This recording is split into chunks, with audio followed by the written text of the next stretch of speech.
Selamat malam, Anda menyaksikan Catatan Demokrasi. Kurang dari 2 kali 24 jam, 20 Maret 2025. Kita akan menyaksikan bagaimana debut dari Patrick Kluivert bersama dengan skuad Garuda. Mereka semua sudah diboyong ke sini Australia. Kita tunggu apakah akan ada kejutan karena dominasi pemain naturalisasi mewarnai skuad Garuda. Harapannya lebih kokoh, bisa mendobrak di awal, mencuri poin duluan dari Australia. Itu dia, mendobrak di awal, paling tidak kita bisa mencuri poin seri lah minimal ya, karena nggak muluk-muluk dong kalau kemudian masyarakat dan juga kita semua gitu ya berharap Indonesia bisa mencuri poin dan juga lolos di Piala Dunia. Amin. Tapi banyak pertanyaan juga, Andrew, gitu ya. Akankah kemudian nanti permainan atau laga kontra Australia di bawah pelatih yang baru, Patrick Kluivert tidak akan kemudian hilang dari bayang-bayang STY? Itu pertanyaan besar juga. Itu yang berat, karena kita ingat kemarin ketika STY masih memegang Indonesia, hasilnya, masih ingat kawan-kawan mahasiswa, seri. Apakah akan terulang atau harapannya sih lebih unggul ya? Lebih unggul. Kita pengennya realistis malam hari ini bersama dengan para narasumber di Catatan Demokrasi. Tentu ya, kami juga akan melibatkan para mahasiswa yang hadir dari Fakultas Hukum UKI Jakarta. Kita ingin dengar nanti ya. Ini Pertanyaan-pertanyaan kritis lah ya dari mahasiswa para UKI ya. pecinta timnas ya. Yakin? Tepuk tangannya boleh dong. Indonesia! Mana suaranya boleh? Indonesia coba. Indonesia! Mantap. Walaupun yang di belakang pakai kaos, pakai jersey MU ya. Ada juga itu pakai jersey apa lagi teman-teman. Dibalut alma mater Oke, ya. yang penting jiwa pecinta bola ya ada, Andrew, ya kan. Kita juga tentu ingin sapa terlebih dahulu para narasumber kita. Yang pertama tentu Bung Toel. Selamat malam Bung Toel. Setelah sekian lama, akhirnya Bung Tommy Welly muncul juga ke permukaan. Enggak ya Bung ya? Enggak ya Bung Toel ya? Selalu ada ya untuk Catatan Demokrasi. Selalu ada. Selalu ada. kasih banyak. WhatsApp aman ya Bang ya? Apa? WhatsApp aman ya? Sudah tidak aman kemarin. Hati-hati loh dengan Bung Toel, nanti dilaporin ke polisi loh kalau dia Itu dia. Bung Toel. Hati-hati dibawa ke pidana loh ya. Ya. Oke, siap. Kita kenalkan juga ini tentu mantan pemain timnas. Kita sapa dulu coach baru. Selamat malam. Selamat malam. Yang di tengah kursinya masih kosong, biasanya diperebutkan, tapi malam hari kita tunggu orangnya ya. Kita tunggu orangnya. Langsung saja kita ke Kita sapa Bung juga. Anton Sanjoyo. Selamat Bung malam, Joy, Bung. sehat Bung Joy. Apa kabar Bung Joy? Malam semua. Selamat malam. Jurnalis olahraga senior pokoknya, suhunya sepak bola ya ini Bung Joy ini. Thank you banget Bung Joy ya. Kemudian kami juga menghadirkan, boleh kaosnya dilihatin Bang? Ngeri ini kaosnya nih. Ini dia, kita sambut Andi Bahtiar Yusuf, pengamat sepak bola. Selamat malam. Selamat malam Mas Ucup. Satu lagi, kita harus hati-hati nih, takutnya titelnya berubah semua. Takutnya titelnya politisi atau pecinta, komentator, pengamat, beda-beda Itu nih ya. dia. Maknanya beda-beda soalnya. Kali ini kami menghadirkan ada Pangeran Siahaan, komentator sepak bola. Selamat malam. Bapak-bapak, kita buat malam hari ini suasananya hangat, penuh keakraban, ya sedikit agak gesekan nggak masalah ya bapak-bapak ya. Yang penting demi sepak bola Indonesia. Kita boleh ke Bung Joy terlebih dahulu. Bung Joy, kemarin ada pernyataan dari Presiden Prabowo ini menarik sekali. Prabowo bilang kita harus masuk Piala Dunia kalau bisa. Tapi sebelum itu kami juga ingin tahu, Bung Joy. Ingin tahu banget karena ingin tahu soal bagaimana dominasi pemain naturalisasi. Seperti seragamnya kan serba baru ya, sekarang seragam serba baru. Ya, Sama wajah seperti timnas ya. kita kan juga baru, seperti Andromeda yang baru mengenakan pakaian dari BHS. Elegan BHS sekali, ya. luar biasa Andro. Lanjut Bung Joy, nyaris Bung Joy kami lupa. Lanjut Bung Joy ya. Ya, soal diaspora atau pemain naturalisasi. Memang saya pribadi, saya selalu mengucapkan bahwa pemain diaspora itu secara hukum sah. Nggak ada masalah dengan legalitas mereka. Tidak ada masalah dengan hak mereka. Mereka punya hak. Ya, dengan semua peraturan FIFA mereka punya hak. Itu yang harus ditekankan terlebih dahulu. Kalau buat saya problemnya karena selain saya wartawan, saya juga pengamat sepak bola, saya membina kompetisi. Saya punya 2 kompetisi, Liga Kompas dan IJSL. Itu kompetisi anak-anak usia muda. Bagi saya concernnya adalah anak-anak itu yang sekarang jumlahnya ribuan di Jabodetabek, yang pernah ikut dalam kompetisi Liga Kompas, IJSL, mereka juga punya cita-cita yang sama, menjadi pemain tim nasional, ya kan? Saya bilang waktu ketemu Pak Erick Thohir tanggal 20 bulan lalu, saya bilang Pak, saya punya ribuan anak yang punya cita-cita sama dengan Jai, dengan Verdong, dengan you name it semuanya. Nah, bagi saya problemnya, apakah anak-anak ini yang sekarang ikut kompetisi 14 tahun punya kesempatan dan fasilitas yang sama dengan pemain-pemain diaspora. Kalau Bapak ambil pemain diaspora untuk tim nasional, nggak ada salahnya juga. Tetapi pertanyaan saya sebagai ketua federasi, apa investasi Bapak untuk anak-anak yang sekarang berkompetisi di usia muda? Karena sangat tidak fair buat saya, banyak netizen membandingkan, ya kalau pemain lokal ngoper aja nggak bisa, misalnya. Passing aja salah-salah mulu. Tapi itu bukan Bambang Nurdiansah pasti ya. Ini salah satu pemain paling top. Bukan, jadi yang mereka gebyah uyah, kalau pemain lokal pasti jelek gitu loh. Tapi mereka tidak melihat fasilitas apa yang diberikan oleh federasi yang tercantum dalam statuta FIFA, ya, bahwa tugas utama federasi adalah membangun sepak bola domestik. Itu yang saya pertanyakan, mau naturalisasi silahkan. Tapi apa, pertanyaan saya, apa investasi PSSI untuk pembangunan usia muda? Saya bilang, Pak, saya bikin kompetisi dari tahun 2010, apa cawe-cawenya PSSI? Nothing, nyaris nol. Tapi kan untuk kualifikasi Piala Dunia ini merupakan bentuk akselerasi, percepatan untuk tembus sampai ke Piala Dunia, Bung Joy. Ya itu kalau percepatan, saya sampai bilang gini, katakanlah kita punya peluang kan sekarang, setelah mengalahkan Arab Saudi, peluang Indonesia untuk ke Piala Dunia besar. Saya bilang, ya kan, bahkan kita bisa kalau kita menang lawan Australia besok, lawan Bahrain menang, lawan Cina menang, lawan Jepang kita bisa draw, langsung kita ke posisi 2 kok, nggak ada masalah dengan itu. Tapi setelah itu apa? Ya kan, syukur-syukur kita bisa ke Piala Dunia, oke, gitu kan. Tapi setelah itu apa, Pak?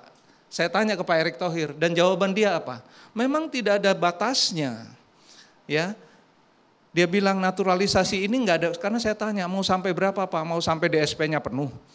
Tahu DSP kan daftar susunan pemainnya penuh semua dengan pemain naturalisasi gitu loh. Mau sampai kapan saya tanya gitu, karena Anda juga punya tugas yang lain gitu loh. Sekali lagi saya tidak pertanyakan, tidak permasalahkan masalah legalitasnya, saya enggak permasalahkan. Yang saya permasalahkan adalah mannernya PSSI terhadap pembinaan usia muda harus adil dong.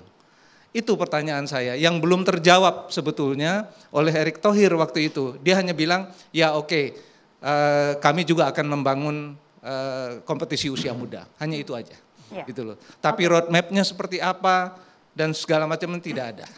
Saya tidak lihat paling tidak, tapi dia bilang udah ada roadmap-nya, percepatan dan macam-macam. Jadi kalau yang salah mengerti soal wah ini anti naturalisasi dan segala macam, ya saya agak malas menjelaskannya karena harus panjang-panjang untuk menjelaskan bahwa ada tugas utama PSSI selain meloloskan Indonesia ke Piala Dunia, selain membuat timnas kuat, juga membangun kompetisi usia muda, meningkatkan mutu wasit, meningkatkan mutu kompetisi. Jadi bagi saya jauh lebih baik Indonesia mengekspor begitu banyak pemain seperti Arhan, seperti Asnawi ke luar negeri, daripada terus-menerus upayanya hanya diupayakan untuk mendatangkan pemain-pemain diaspora, karena itu nggak ada batasnya nanti. Oke, tapi kalau Anda melihat paling tidak ya jejak kemudian kiprah dari seorang Patrick Kluivert ini, akankah kemudian nanti dirinya juga akan memberikan ruang paling tidak untuk para pemain kita? Kalau yang dijanjikan kan dia akan memberikan ruang, tapi kan dengan waktu yang sangat terbatas saya bisa mengerti bahwa tim yang ada sekarang pun kan sebetulnya tidak jauh berbeda dengan tim yang kemarin ditinggalkan oleh Sintayong gitu kan, dengan ada tambahan beberapa pemain, tapi backbone-nya tulang punggung tim ini adalah tim yang kemarin juga yang ditinggalkan Sintayong kan. Maksud Anda ini masih sangat jelas bayang-bayang STY dalam laga melawan Australia nanti?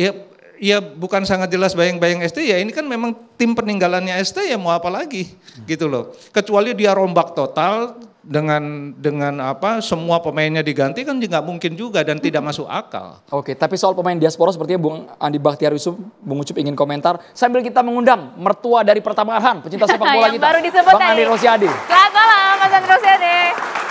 Kami kira Pratama Arhan ikut Bang, malam hari ini ternyata sudah berangkat ke sini Bang ya. Thank you Bang Andri ya. Ini salah satu contoh yang tadi diomongin sama Bung Joy, ekspor pemain.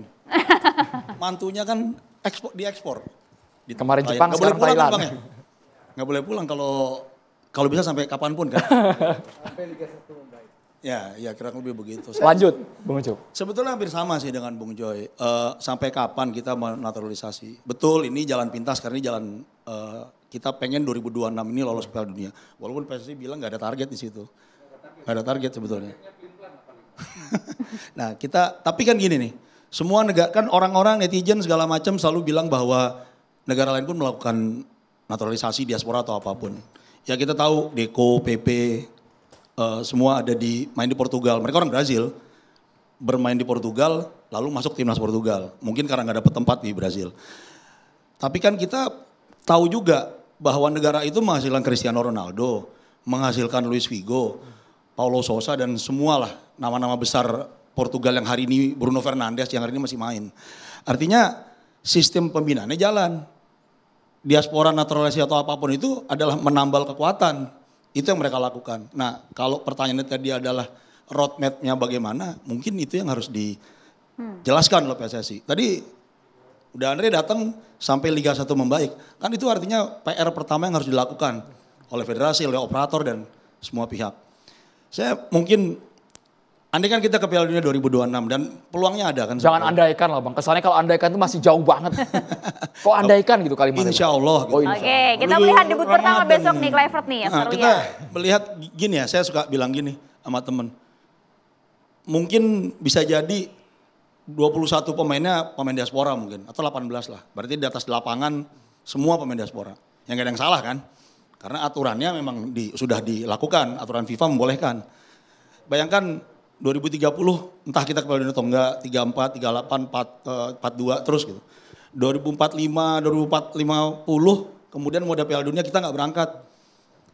Kemudian media menulis tentang kesan-kesan pemain nasional tahun 2026 di Piala Dunia.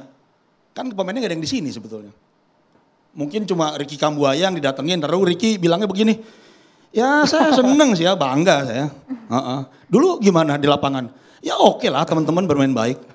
Makanya jadi maksud saya orang-orangnya belum tentu ada di sini di saat itu. Hari ini aja nggak ada yang di sini kan satupun. Perginya selalu datang dari Eropa karena tinggalnya juga nggak di sini. Mungkin itulah yang harusnya dijawab berhubungan dengan pembinaan tadi. Memperbaiki Liga 1. Memperbaiki Liga 1. Oke, kalau kemudian kita bicara soal debut besok lah ini, debutnya Kluivert lawan Australia. Kalau Anda lihat gitu ya, kalau tadi disampaikan kayaknya sudah jelas ini memang ada bayang-bayang STY untuk Australia nanti. Kalau Anda melihat akankah kemudian ada permainan yang berbeda? Menarik lah paling nggak kita. Cara bermain sih hampir pasti beda, kan dua orang yang berbeda. Tapi memang kalau kita tahu merek sebagai pemain jauh. Patrick Kluivert, semua orang di sini tahu pasti. Googling gampang cari di YouTube. Tapi secara kepelatihan Sintayong ada di atasnya lah. Itu catatan statistik. Tapi pada faktanya besok dia punya tim yang cukup kuat kan. Katanya Alex Pastur akan punya peran lebih banyak. Ya mungkin tim ini akan lebih baik. Mungkin tim ini akan lebih agresif. Apakah tim ini warisan STY? Oh jelas iya. Kan pemain barunya cuma Septian Bagaskara kan. Bisa dibilang yang lain pemain-pemain yang dibawa udah ada dari sejak era STY. Dan bisa dibilang yang meminta mereka dinaturalisasi dulu ya STY. Bukan Patrick Kluivert. Patrick Kluivert mendapat warisan pemain yang dalam tanda kutip cukup baik untuk bisa terus bertanding besok. Kan tiba-tiba nih, tadi saya bilang di depan, tiba-tiba nih kita selevel ya sama semua lawan kita. Kebayang gak kalau ini 4 tahun yang lalu? Kita paling cuma nganggap enteng Bahrain aja karena 2007 pernah kita kalahin. Tapi kebayang gak sih kita punya mimpi besok menang sama Australia? Gitu. Levelnya kan sama, mereka pemain Ipswich juga kok. Ini pemain kita main di Eredivisie ya malah. Ada yang mau pindah ke Mönchengladbach, yang lain divisi 2. Ya kan pemain Australia kan lagi nggak sebagus 10 tahun yang lalu. Tapi kan kalau pertanyaannya adalah apakah ini sumbangan warisan STY? Oh jelas, iya. Apakah bermainnya sama? Ya belum tentu. Kita mesti karena berada di bawah STY. Kualitas ya nggak tahu lah, kita mesti lihat. Belum ada yang nonton kan? Kan tadi ada yang sampaikan begitu. 2 hari lagi. Baik, kita boleh ke Bung Toel. Kalau udah nyenggol STY harus Bung Toel yang bersuara nih. Serius. Meskipun secara materi pemain kan banyak peninggalan dari STY. Tapi kan ada nanti siapa bang? Emil Aduero, Dean James, Pelupesi komen kan. di IG saya ya ampun maki-maki Toel semua. Wah harus kulon-won bang berarti bang. Bung Toel. Iya, sebetulnya nggak mau ngomong STY karena tiba-tiba popularitasnya naik lagi kalau saya ngomong kan.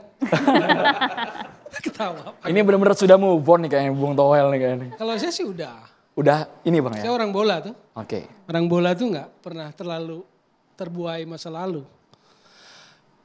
Judulnya luar biasa ini, kompornya, bombastisnya. Debut Kluivert di bawah bayang-bayang STY. Emang benar Kompor ya? begitu? Tanda tanya tuh Bang. Anda Iya, tanya. Masih ada makanya tanya, emang Bang? benar begitu bayang-bayang STY. Emang se karismatik siapa sih STY? Sir Alex Ferguson. Wah.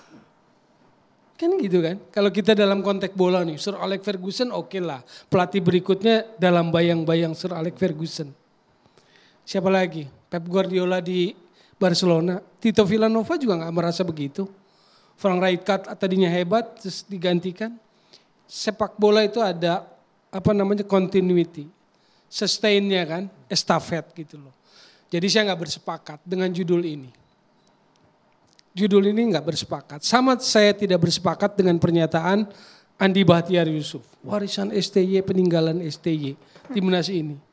Ada Bambang Nurdiansyah, pemain bola, top scorer, jadi pelatih, sekarang orang teknikal. Nanti kita tunggu pemikirannya. Tapi menurut saya keberatan atau dengan warisan STY itu. Memangnya apa warisan STY itu? Naturalisasi. Naturalisasi itu kebijakan federasi. Siapapun pelatihnya kalau federasi tidak mengketok palu untuk naturalisasi nggak terjadi. Karena naturalisasi bukan persoalan teknikal. Dia melibatkan persoalan negara, administrasi hukum negara kan. Cocok catatan demokrasi ini kan. Cocokologi. Jadi kadang kita bicara tentang sepak bola, warisan STY apa? Naturalisasi is not. Gitu loh. Jadi menurut saya, Kluivert memang ada di kursi panas untuk debutnya 44 jam sejak dari sekarang, kalau hitungannya jam 8. Tapi dia nggak harus ada di bawah bayang-bayang STY. Dia ada di kursi panas, yes. Siapapun yang pegang pelatih timnas saat ini pasti kursi panas. Karena ada sisa 4 pertandingan menentukan dan kita melihat tiba-tiba bahwa merasa ada opportunity, ada momentum. Ada momentum juara. Bahkan presiden ngomong kemarin kan. Ini kan membuat situasi mimpi Piala Dunia itu makin apa tuh? Makin membuncah gitu kan. Makin kebelet lah kita. So jadi apa yang dituntut dari Kluivert besok? Hasil menurut saya. Boleh nggak Bung Toel kalau kalimatnya kami utarakan seperti ini? Kita melangkah sampai sejauh ini ya karena peran STY. Boleh nggak Bung Toel? Nggak kan ini nanya kan boleh. Kalau STY itu menjadi figur sentral, kenapa di tim-tim yang katakanlah tim AFF, tim yang lain tidak begitu? Sadarkah kita per pertandingan mulai dari November ronde 2 lawan Irak, November 2023 lawan Filipina, itu kan jumlah yang naturalisasinya nambah tuh. Membaik. Itu ada faktor itu gitu loh. Jadi bagaimana mungkin secara sepak bola kita klaim itu kerjaan Bambang Nurdiansyah keren. Paham nggak maksud saya? Itu kerjaan STY keren. Sekarang nambah lagi kan. Sebagai sebuah policy itu haknya federasi oke. Bahwa ada catatan lain seperti Bung Joy bilang tadi, 2023 sih udah bicara itu. Tapi kemudian dicap anti naturalisasi. Saya enggak persoalkan half blood, enggak. Saya enggak persoalkan aturan yang membolehkan itu, enggak.